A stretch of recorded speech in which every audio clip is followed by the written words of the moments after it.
بسم اللہ الرحمن الرحیم نحمدہ ونصلی علی رسولہ الکریم اما بعد فاعوذ باللہ من الشیطان الرجیم بسم اللہ الرحمن الرحیم ومن اعرض عن ذکری فإن له معیشة ضنکا ونحشره یوم القیامۃ اعمی صدق اللہ العظیم۔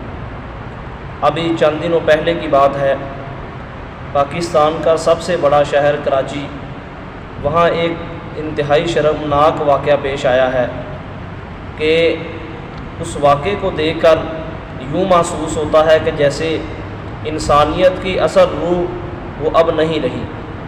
یہ ایسے واقعات جو اب دن بدن بڑھتے جا رہے ہیں، جو دن بدن جو ہے ان واقعات کے اندر زیادتی ہی آ رہی ہے، اس کی وجہ کیا ہے؟ چند ایک وجوہات ہیں اور بہت سی وجوہات ہیں، لیکن ان میں سے چند ایک وجوہات میں آپ حضرات کی خدمت میں رکھوں گا تاکہ ان وجوہات میں جس پہ عمل کرنے والا ہے اس پہ عمل کر کے ان واقعات کے زیادہ ہونے سے بچا جائے، یا جو چیزیں ان میں سے کرنے والی ہیں وہ کریں، جو چھوڑنے والی ہیں وہ چھوڑیں۔ ان واقعات کی وجہ کیا ہے؟ سب سے پہلی بات یہ ہے، وہ یہ ہے کہ میڈیا کا غلط استعمال۔ دیکھیں، میڈیا کا صحیح استعمال کرنا یہ ضروری ہے۔ حضرت مولانا مفتی تقی عثمانی صاحب دامت برکاتہم العالیہ فرماتے ہیں کہ جو شخص موبائل کا صحیح استعمال نہ کر سکے اس کے لیے موبائل کا استعمال کرنا جائز نہیں۔ علماء اسی بات کا ہی فتویٰ دیتے ہیں۔ تو سب سے پہلی بات یہ ہے کہ ان واقعات کی وجہ میں سے پہلی وجہ یہ ہے میڈیا کا غلط استعمال کرنا، کہ موبائل لیا جاتا ہے اور اس میں سے جیسے آج کل ٹک ٹاک وغیرہ ہے، اسی طرح اور بھی جو دوسرے جو پلیٹ فارم ہے کہ جہاں پر بے حیائی کے مناظر دکھائے جاتے ہیں، یا زیادہ تر جو بے حیائی والے اور انتہائی شرمناک جو تصویریں اور ویڈیوز اپلوڈ ہوتی ہیں اور انہیں کو دیکھا جاتا ہے، تو اسی وجہ سے ان واقعات کو دیکھ کر پھر بندے کے اندر جو جذبہ شہوانی ہے یہ غلبے کو پہنچتا ہے، تو پھر ان واقعات کے رونما ہونے کے اندر پھر کسی کو کیا تردد ہو سکتا ہے، کیا شکوہ ہو سکتا ہے۔ نمبر دو وجہ یہ ہے کہ شادی کے اندر تاخیر، چاہے وہ نوجوان لڑکا ہے یا نوجوان لڑکی ہے، ان کی شادی کے اندر تاخیر کی جاتی ہے۔ عمومی طور پہ ہمارے ہاں رواج یہ ہوتا ہے، کہتے ہیں کہ ہم لڑکے کی شادی اس وقت تک نہیں کریں گے جب تک وہ اپنے پاؤں پہ کھڑا نہ ہو جائے۔ تو پاؤں پہ کھڑا ہونے کا مطلب کیا ہے کہ جب تک وہ کچھ کمانے نہ لگ جائے۔ تو یہ بات یاد رکھیں، اسلامی تعلیمات سے ہمیں اس بات کا پتہ چلتا ہے کہ اللہ رب العزت جب کوئی بندہ شادی کرتا ہے، نکاح کرتا ہے، اس کے رزق کے اندر زیادتی عطا فرماتے ہیں۔ پہلے اس اکیلے بندے کا رزق اس کے ساتھ متعلق ہوتا ہے، جب اس کی شادی ہو جاتی ہے تو اس کی بیوی کا بھی رزق اس کے ساتھ متعلق ہو جاتا ہے۔ پھر جب اللہ رب العزت اس کو اولاد عطا فرماتے ہیں تو اس کی اولاد کا رزق بھی اس کے ساتھ متعلق ہو جاتا ہے۔ تو اللہ رب العزت جیسے جیسے اس کو افراد عطا فرماتے ہیں اسی طرح ہی اس کو رزق بھی عطا فرماتے ہیں۔ لہٰذا شادی کے اندر بلا وجہ تاخیر نہیں کرنی چاہیے۔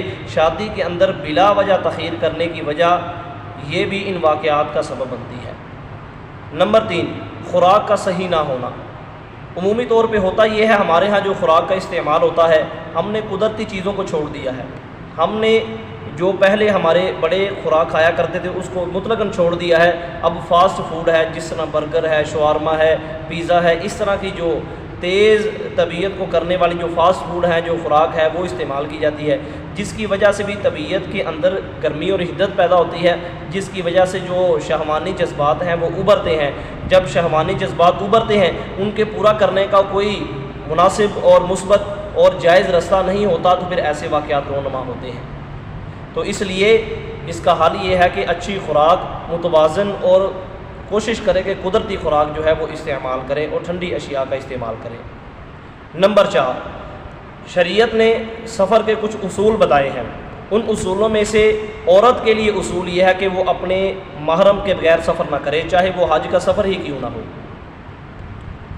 جس طرح دور چل رہا ہے، جس طرح آج کل کے حالات آ چکے ہیں، ان حالات کے اندر عورت کو بغیر محرم کے سفر نہیں کرنا چاہیے۔ اگر کوئی بڑا عذر ہے تو اس میں بھی بہت زیادہ احتیاط کی ضرورت ہے، اپنے بغیر محرم کے سفر نہ کرے۔ جب اپنے محرم کے بغیر سفر کرے گی تو اس صورتحال کے اندر وہ چونکہ اکیلی ہوگی اور عورت کو کمزور ہی سمجھا جاتا ہے اور وہ ہے بھی کمزور، تو اس وجہ سے بھی ایسے واقعات عورت کے ساتھ رونما ہوتے ہیں۔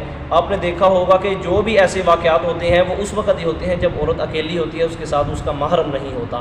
اس لیے شریعت نے جو محرم کے ساتھ سفر کرنے کی شرط لگائی ہے، اس کے اندر بہت بڑی حکمت ہے جو اب ہم بخوبی سمجھ سکتے ہیں۔ اللہ رب العزت اس میں بھی ہمیں سمجھ عطا فرمائے۔ آگے نمبر 5 کہ کچھ ایسے معاملات ہوتے ہیں جس طرح وہ مثال دیتے ہیں کہ جو تالی ہوتی ہے یہ دونوں ہاتھوں سے بجتی ہے، تالی دونوں ہاتھوں سے بجتی ہے۔ عمومی طور پہ ہوتا یہ ہے کہ ایک نوجوان جب اس غلط رستے پہ چلتا ہے، لڑکا ہو کر غلط رستے پہ چلتا ہے، اس کی طبیعت اس کام کی طرف ہی مائل رہتی ہے۔ تو لیکن دوسری طرف سے ایسے ہوتا ہے جب کوئی نوجوان لڑکی ہے تو اس کی طبیعت بھی جب ان شہوانی خیالات کی طرف مائل ہوتی ہے تو پھر دونوں کے کچھ اشارات ایک دوسرے کو ہوتے ہیں کہ جس کی وجہ سے پھر قدم آگے بڑھتا ہے اور شیطان مزید جو ہے ان کو بھڑکاتا ہے، اور پھر چلتے چلتے خطرناک حد تک معاملات چلے جاتے ہیں جو آپ حضرات کے سامنے ہیں۔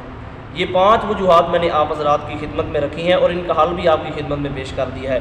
اس لیے ان 5 وجوہات کے مقابلہ میں جو شریعت نے ہمیں 5 وجوہات اور بتائی ہیں، ہم ان پہ عمل کر کے جو ہے آج یہ واقعات کے اندر جو زیادتی ہو سکتی ہے اس کو روک سکتے ہیں اور اس سے بچ سکتے ہیں۔ یہ بات خصوصی طور پہ ذہن نشین فرمائے۔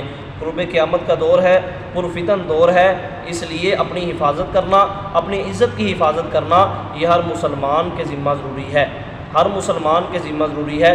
اللہ رب العزت ہر ایک کی بہو بیٹی کی حفاظت فرمائے، ہر ایک کی بیٹا بیٹی کی اللہ رب العزت عزت کی حفاظت فرمائے، ایمان کی حفاظت فرمائے۔